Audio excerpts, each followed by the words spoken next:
Getting the kids to this point is a huge undertaking. Between passports and court orders and getting them the gear and clothing they need for success, I don't know anyone else that would take this on. It's kind of hot out here though, I always knew that I wanted to travel, and like the whole point of that was to meet people and to, I guess, expand my mind and connect. Once I heard that we were coming here specifically to help others out, it like just excited me. And this is my first time being out in the country, so this is gonna be a good experience, I hope. Something I hope to experience, peace, just like a small break from life. Nothing about this trip has made me feel anxious or scared, and that's crazy because that's something that you're constantly feeling where we live. Our kids come from various backgrounds with a lot of trauma, and oftentimes they are abused, abandoned, or neglected. Voices for Children serves as a safety net for kids in foster care in Miami-Dade County, and we do this in 4 ways: through advocacy, ensuring kids have basic needs, normalcy, activities and opportunities, and then we bring them on experiences to help them dream beyond their circumstances.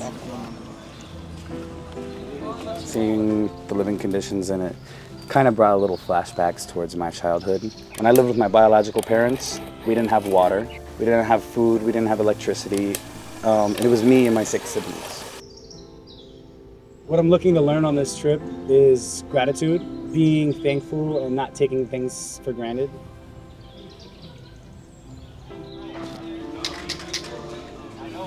We'll be working on a sanitation project to bring bathrooms to families who don't have bathrooms, and this is my favorite trip of the year. So excited to be back in the campo, providing an experience that shaped me when I was a teenager, you know.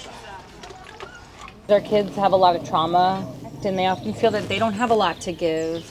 And so bringing them here to the Dominican Republic, where they're working alongside community members, they realize they have a lot to give. They have time, and they have themselves. There's a lot of growth that happens when you serve. You learn about gratitude, you learn to appreciate what you have, and you realize the power that you have to change the world.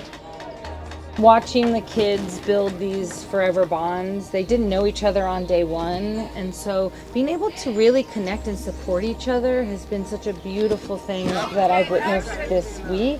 A lot of kids just felt safe. Something very special happened to me today, actually. A few things. Connecting with the kids we got to play with, connecting with some of the people that I came on this trip with, connecting with myself, most importantly.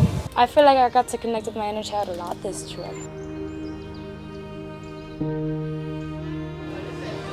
The opportunity to increase kids' memories, happy memories. Their kids have not had a lot of happy memories, so being able to give them this gift is beyond measure.